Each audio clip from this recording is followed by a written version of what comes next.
know some of you have problems with making the shadows, good shadows in a face. In this video I pay attention to this topic.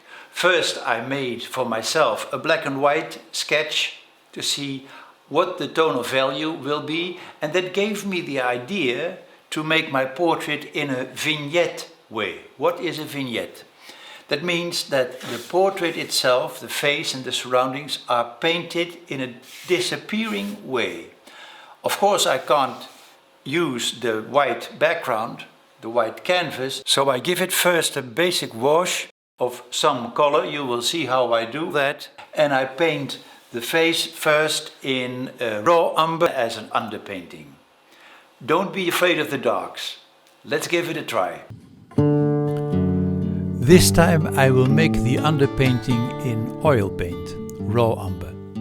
And I use a little bit of medium, Winsor & Newton liquid. This medium that I sometimes use for glazing is a quick drying one.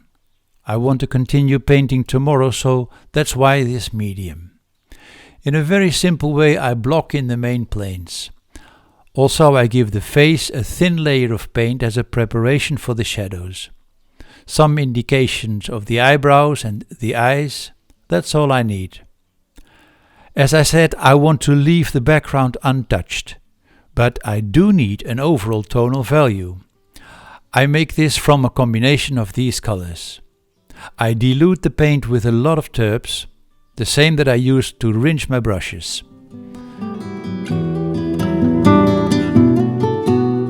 I divided my palette in this range and the blues and the black.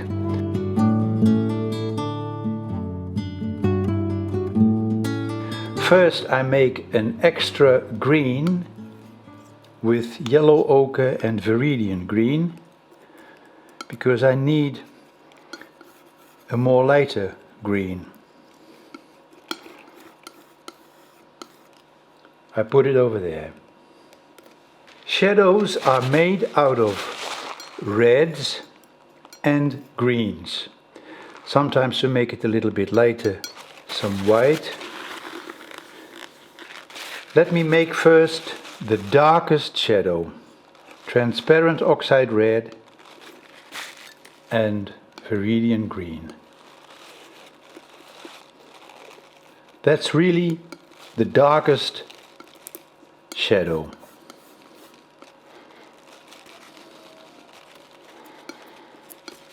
That's the first one.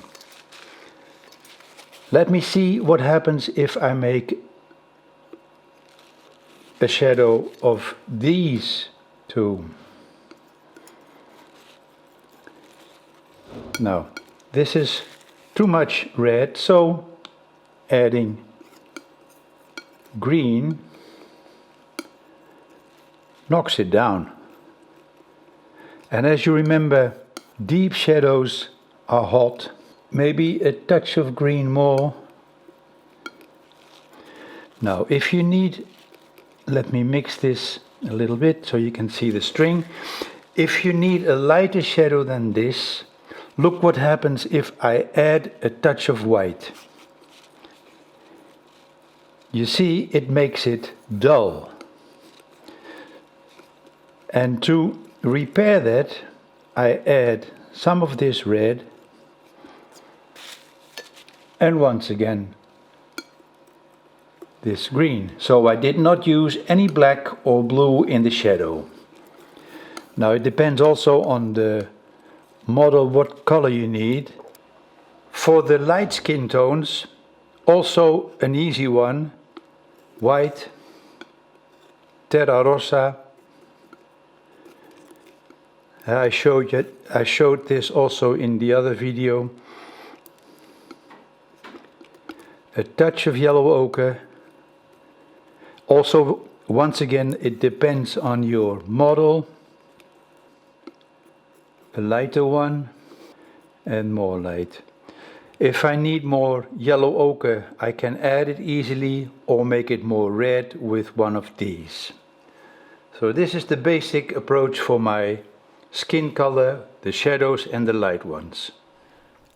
And these are the brushes I use. Two synthetic flat ones, an extra long hair for toning the background, a small bristle filbert, 2 small synthetic filberts, an extra long hair for blending and a small pointed one for the details. The young lady has dark, almost black hair, transparent oxide red, viridian green and a touch of ultramarine blue. Instead of transparent oxide red you can use burnt sienna. I love that transparent one because it's rich, deep reddish character.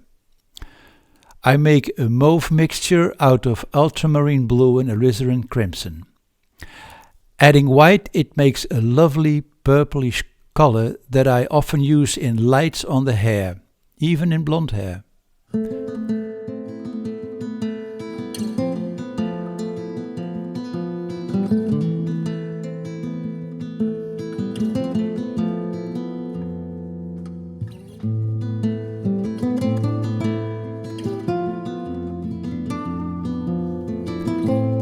Now I start with the shadow part of the face.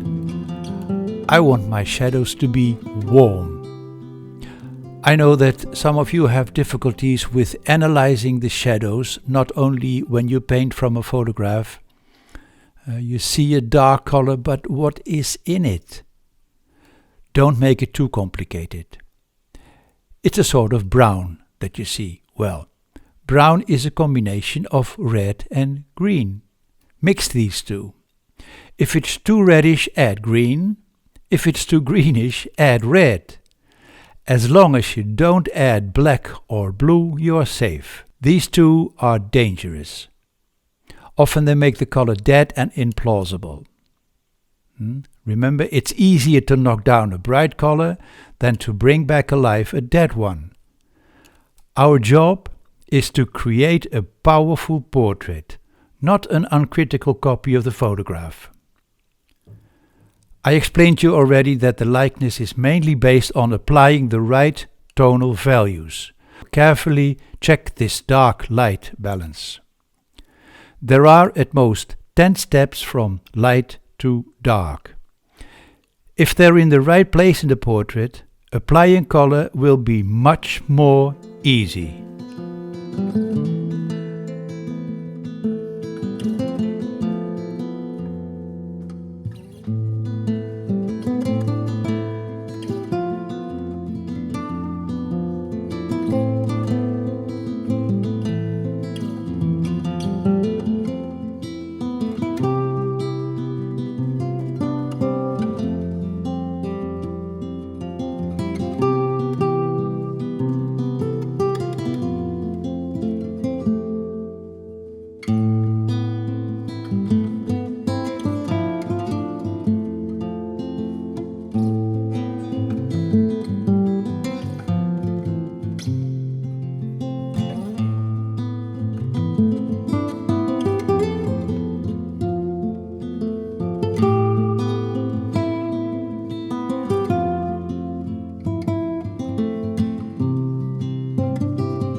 I want the shadow part of the forehead to be lighter.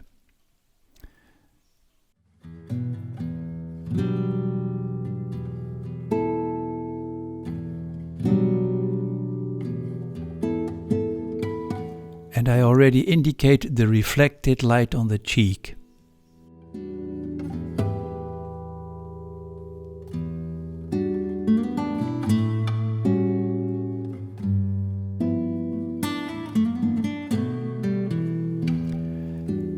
In the light part of the face, I try to see some basic shifts in color. In a simple way, I block in these areas. In general, they are cooler than what my photograph shows, and I will explain why I want that.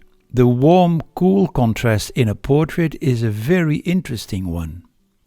When I would make the light part too warm by applying more yellow ochre, mainly yellow ochre to the mixtures, I would miss the opportunity to add a beautiful contrast to the painting.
Now, one of my most quoted statements: ears never can be too red.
Now I will go through the larger and smaller details throughout the portrait. And I will tell you another pitfall that some of you might know already. More details do not add a greater resemblance. Resist to copy all you see in the photograph. Don't put in too many details. It will weaken the image and it will look silly if you don't pay attention. Another important thing is, after painting so long, a kind of dazzle occurs. You're getting tired. I know that because I walked that road so many times. It is a blindness that prevents you to see the portrait with fresh eyes. So go walk the dog, run errands, or make a phone call to talk with your mother-in-law. Just think of something to escape. Be aware that willpower and energy sometimes are enemies. An earring is not only a jewelry for this young lady, it's also an ornament for my painting. And once again I want to simplify what I see. I want the visual statement, not a literal rendering. The simpler the display, the more powerful the impression.